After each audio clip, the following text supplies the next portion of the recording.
Le Mouloudia Club de Oujda, un club de la Botola Pro 1 marocaine, voit évoluer depuis plusieurs saisons l'international ivoirien Lamine Diakité. L'ancien buteur du Stella Club d'Adjamé et du FUS de Rabat s'est imposé comme un pion essentiel du dispositif du technicien français Bernard Cazzoni. Pourquoi a-t-il choisi le championnat marocain? Comment s'est fait son intégration dans le football marocain? Quelles relations entretient-il avec l'équipe nationale de Côte d'Ivoire? Sont autant d'interrogations que répond notre interlocuteur. Bonjour Lamine. Bonjour Moïse. Merci de nous avoir reçus chez vous. Avec plaisir. Alors Lamine, comment s'est fait aujourd'hui votre transfert, on va dire, du Stella Club d'Adjamé à El Jadida ici au Maroc? Bon, je pense que déjà je sortais d'une saison, disons bien, et après je dirais que j'ai été sollicité par le club de Jadida et tout. Oui. Et après, bon, je pense que ça s'est fait naturellement, j'ai pas hésité et tout. Voilà quoi. Alors aujourd'hui, vous êtes ici depuis plus de 4 à 5 saisons au Maroc. Alors quel regard portez-vous sur le niveau du championnat ici comparativement à celui de la Côte d'Ivoire? Bon, je dirais que ici, forcément, le niveau il est supérieur à celui de la Côte d'Ivoire. Parce que ça se voit, disons, comme on appelle ça, dans les compétitions comme la Ligue des Champions ou la Coupe CAF et tout. Voilà, quand un club marocain peut-être croise un club de la Côte d'Ivoire et tout, voilà, tous on voit ce qui s'est passé et tout. Donc voilà, ça veut tout dit déjà, je pense.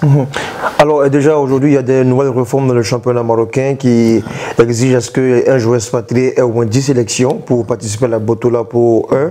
Alors quel regard portez-vous? Est-ce que pour vous, ça ne cause pas de barrière en termes de talent au niveau de l'Afrique noire?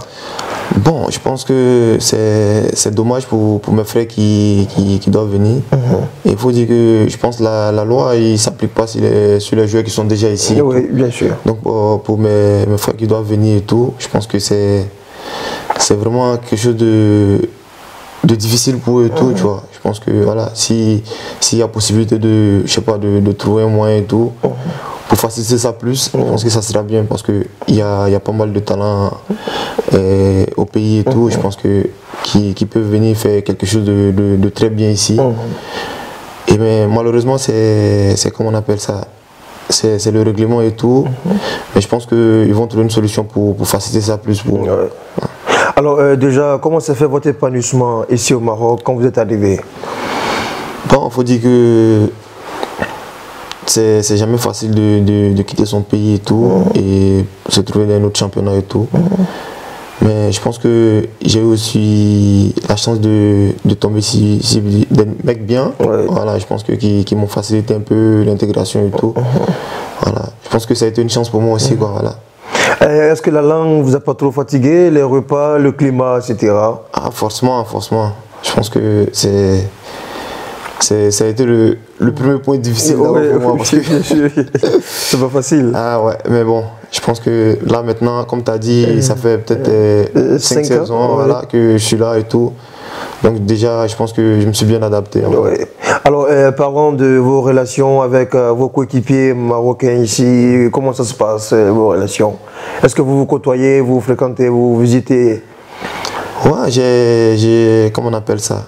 Disons, quelques coéquipiers avec qui voilà, j'ai passé des bons moments et tout, que même on n'est pas dans le même club et tout, mais voilà, on a gardé de bons contacts. Donc ça fait qu'on se voit souvent et tout. Et voilà, ça fait plaisir, quoi. Alors, au-delà de vous-même en tant que footballeur, votre famille qui vous accompagne ici, est-ce qu'ils sont épanouis socialement, vos enfants? Est-ce qu'ils n'ont pas de problème dans la société ici? Non, ça se passe bien. Alhamdoulilah, ça se passe bien. Voilà. Comment on appelle ça? Ma famille, ça va. Ils essaient de s'adapter comme moi aussi, voilà. Parce que voilà, donc c'est ça. Alors, quels sont les divertissements de Lamine au Maroc? Bon, moi, il faut dire que je suis quelqu'un de, je sais pas comment il dit ça, terrain après la maison, tu vois. Voilà, je profite maximum avec ma famille et tout. Parce que faut dire que chaque fois, voyager tout le temps et tout, tu vois, c'est pas facile. Donc quand j'ai vraiment le temps, je reste à la maison, tu vois. Voilà, je reste à la maison avec la famille et tout. Alors, quels sont aujourd'hui vos rapports avec les supporters de votre club? Bon, disons, je dirais déjà que c'est dommage déjà avec la pandémie et tout. Voilà, tu vois, là, t'as pas tes supporters et tout. Mais honnêtement, ça se passe très très bien. Là. Ça se passe très bien avec eux et tout. C'est des mecs bien. Et ils aiment vraiment le foot et tout, tu vois. Et je dirais que voilà, ils m'aiment bien et tout. Donc, alhamdoulilah, quoi. Alors aujourd'hui, quand vous retournez jouer face aux équipes noires en Afrique, quel est vos sentiments? Quel sentiment vous anime? Bon, je dirais que ça fait toujours plaisir de retrouver ses frères et tout. Tu vois, voilà, donc, je pense qu'on partage, tu vois, juste après les matchs et tout, tu vois, tu partages des moments avec eux, tu te sens chez toi un peu, tu vois, donc ça fait toujours plaisir en fait. Ouais. Alors Lamine, quelle est votre relation avec l'équipe nationale de Côte d'Ivoire? Est-ce que vous avez des attaches avec les différentes sélections? Bon, je dirais que j'ai pas vraiment de relation particulière et tout, voilà, donc je suis là, je suis l'équipe nationale, voilà, étant ici et tout, voilà, et bon, comme on le dit, on travaille et voilà, on attend aussi notre tour et tout, et voilà, donc c'est un peu. Est-ce que vous avez été supervisé par l'équipe nationale? Vous avez des coups de fil?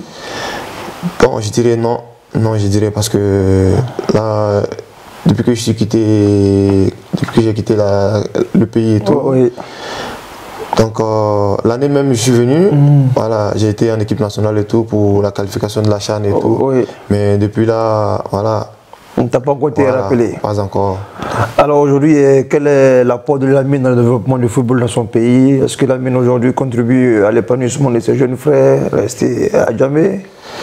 Bon, je pense que quand j'arrive, j'essaie de faire ce que je peux. Bien sûr. Voilà, d'organiser les tournois. Justement, voilà. J'essaie de faire ce que je peux. Et puis bon, après, voilà quoi, c'est un peu ce que je peux faire en fait. Bien sûr, voilà. bien sûr. Donc c'est un peu ça, je sais pas comment il dit ça, j'ai pas de comment on appelle ça, de centre de formation ou peut-être de trucs. Mais quand j'arrive, voilà, là où je suis passé, ou peut-être tu vois, j'essaie d'aider de maman. Apporter des chaussures, voilà, justement, des maillots, des maillots, peut-être autre chose, tu vois, j'essaie de. Bien sûr. Voilà, d'apporter ce que je peux en fait. Voilà. Bien sûr, c'est un peu ça en fait. En tout cas, merci à vous, Lamine Diakité, de nous avoir reçus chez vous. Non, ça fait plaisir. Voilà. Je pense qu'on va prendre rendez-vous pour d'autres, en tout cas, interviews avec vous. Je pense aussi, Inch'Allah. Voilà. Merci en tout cas à vous, Lamine, et merci à mes téléspectateurs de nous avoir suivis. D'ici là, portez-vous bien et à très bientôt.